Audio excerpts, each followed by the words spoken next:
Welcome back to Mystara for the next remaster, the Champions of Mystara box set, or the one where they cram 3 different books together and put them in a box. This is the set that is a must for anyone trying to build their own world, who is a fan of the Princess Ark series, or who wants to add a new section to Mystara. It's best known for the supplement that gave you the extensive rules for creating sky ships, the Mystaran Spelljammers, also known as void ships, and enough rules on flying that you can use them as extra credit on your pilot's license test. So what are all these new things this box set has to offer? I'm Mr. Welch, and it's time to turn off the paved road. For starters, I'm not going to break down everything in the supplement, because I've got multiple detailed videos on the NPCs, nations, and mechanics for most of it. I don't like to repeat myself, but as of this recording, I've got individual videos for Haldimar, the Princess Ark, its crew, the nations of Yavdalum, Karamari, Sind, the Night Dragon Sen, and the rules for airships and void ships. More are coming up, so as you can see, this thing is packed with information. But I'm not going to repeat myself that much, so you can get a better dive into the topics with those individual videos. Champions of Mystara was the baby of Bruce Hurd, who wanted to compile the rules and information given in Voyage of the Princess Ark from Dragon magazine. While he wrote a good chunk of the material included, the supplement is credited to Anne Dupuy and released in 1993. It also might be the only D&D supplement that includes the United States Coast Guard in the credits, as Lieutenant Junior Grade Sue Klein was the technical advisor. Champion has 3 books, the 96-page Heroes of the Princess Ark, the 64-page Designer Manual, and the 64-page Explorer's Manual. You also get a lot of data cards which represent a huge variety of sky ships of every imaginable size and shape, as well as 2 maps. Rob Ruppel did the cover art, Terry Dykstra got credit for the interior art. It's got a lot of product in a small box, and like most Mystara products, it suffers a bit from a hard page count, but not as bad as other examples. The entire point of the Princess Ark series was to expand on the Mystara setting.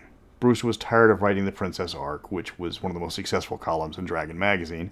Comprising new areas was eating into his precious time and detracting from making actual Mystara projects. The solution was to put a chunk of everything already published into a supplement, give the people the tools for creating their own nations, and let the DMs take over. Naturally, this being a Bruce Hurd supplement, there are skyships. No one geeks out over flying boats more than Bruce, and that is on full display here. The box set is a mixed bag with reprints of slightly more than half of the Princess Ark articles, full write-ups on many of the nations visited in the series, and a DM section that is mainly system neutral regarding making new nations and regions. The first book, Heroes of the Princess Ark, doesn't cover the entirety of the Dragon magazine run. It gives you 35 of the over 50 articles, but leaves out the first 15.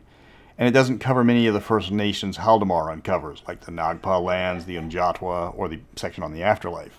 It gives you details on all aspects of the ship, most of its crew, and the ongoing feud between Alphatia and the Heldonic Order.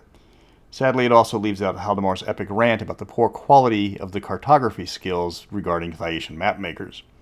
It covers everything after Beryl's transformation to the second incarnation of the Princess Ark, which is disappointing because many of the awesome locations and creatures that were showcased before the cutoff point are left out.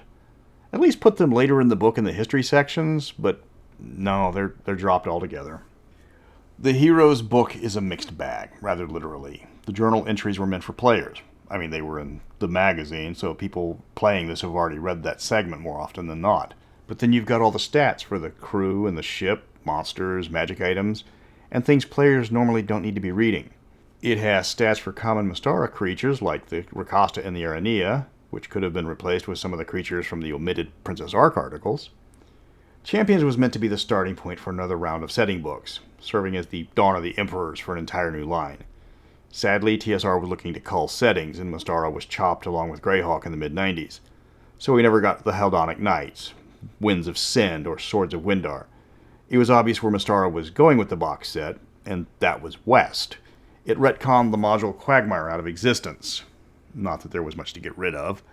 It also changed the Savage Coast into the Savage Baronies, again filling in a relatively empty sandbox with actual things to do. It made people have to figure out where all the Spanish-speaking Thaitians came from. The Princess Ark also headed south to Davania to introduce us to many undiscovered races and nations, including explaining where the Nagpa originated from. Sadly, those articles were left out of Champions. As I mentioned, Heroes is the largest of the 3 books. 2/3 of it is devoted to retelling the various Dragon magazine articles. The later part of the series, where they travel to the Savage Baronies, is omitted, which causes all sorts of continuity snarls with the Red Curse. In Champions, there's no curse. They visit the lands of Uzdre and Renardi, and there's not even a hint that something is wrong with those areas. Then a year later, the Savage Coast retcon was immediately retconned by the Red Steel retcon. Bruce wasn't happy about that, especially the 6-shot hand crossbows being replaced with actual pistols. Not happy at all. The Heroes book also gives you the stats for the Haldimar, the crew, and the ship itself. The Princess Ark has a lot of rules just for it, and if you're going to adventure on it, the DM will need to know all of them. There's a detailed explanation on the life of an Alphatian sailor and what's to be expected on board the Ark. It suggests that the players use the NPCs as their characters and recreate some of the best adventures from that series. Don't do that. That never ends well. That's the biggest complaint of the original Dragonlance modules. Nobody liked it in the Star Wars Darkstrider series, so they're not going to like it here. Your players were going to want to make and create their own characters and adventures, not relive something they've already read. Give them their skyship and send them into a new section on the map. Speaking of which, the designer's manual is 64 pages of total crunch. If it had any more crunch, Nestle's would have made it.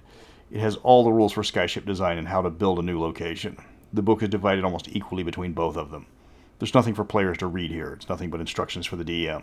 Even if the players did read it, they will get bored with all the math and go looking for the book with all the new spells in it, which would be a mistake when they fail to calculate the maximum lift capacity while they try to fly over that one mountain that's going to be their doom.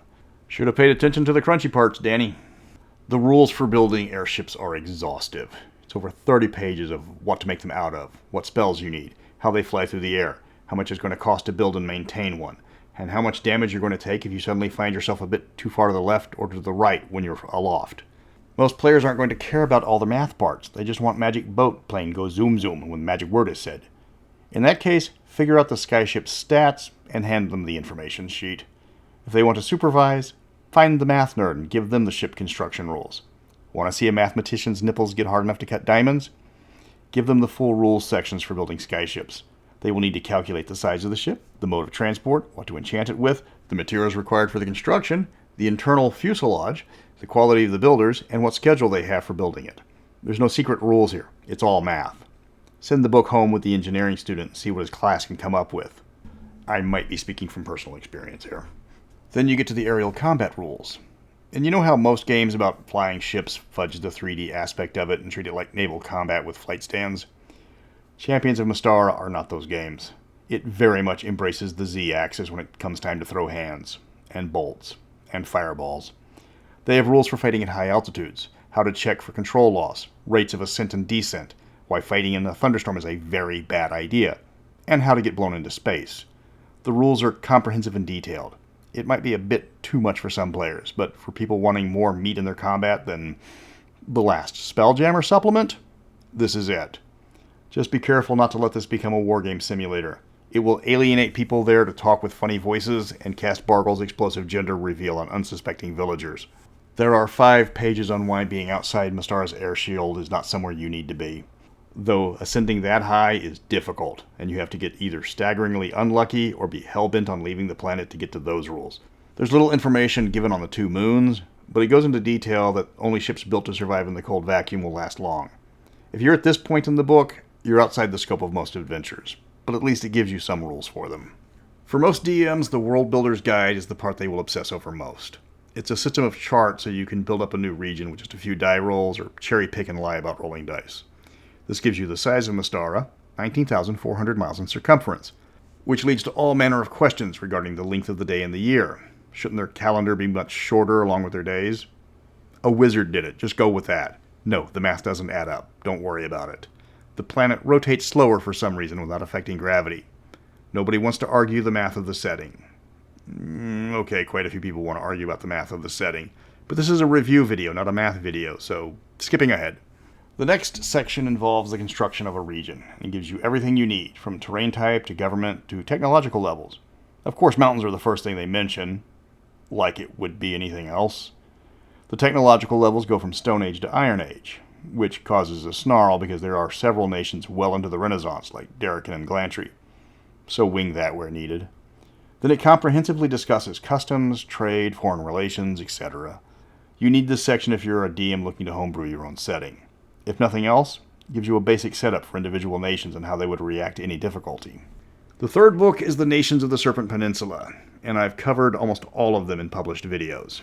I'm working on Gricalia, and it's on the list. Without going into too much detail to avoid being redundant, you got the India allegory that's Sind, the diviner Happy Yavdalim, the hidden swamps of the Karamari, the underground elf knoll confederation of Gricalia, and the vast emptiness of the Great Waste. Each section has a decent write-up, with several pages each to thumb through. This is mainly for DMs as it's background information with no character options or new spells. There are more monsters at the back, along with large text blocks describing the armies of each nation. You've got mini NPCs and a recap of some of the magic items mentioned. The third book doesn't recycle monsters, at least common ones, so everything found here was created for this box set. It won't be cheap if you want a copy of Champions of Mystara. There's a PDF on the Guild for about $10, but that doesn't do the map or data sheets well at all. A physical copy goes for over $100 and often double that. Grab the PDF if you want it for the world building guide, otherwise break out your wallet. And there's no POD if that's what you were hoping. That's Champions of Mystara. It's a random collection of fluff and crunch, and while it succeeds at both, it doesn't mean they still mesh well together. The next remaster is War Rafts of Kron, a nautical adventure famous for its brutal power spike in the third act. Until then, prepare for ludicrous speed.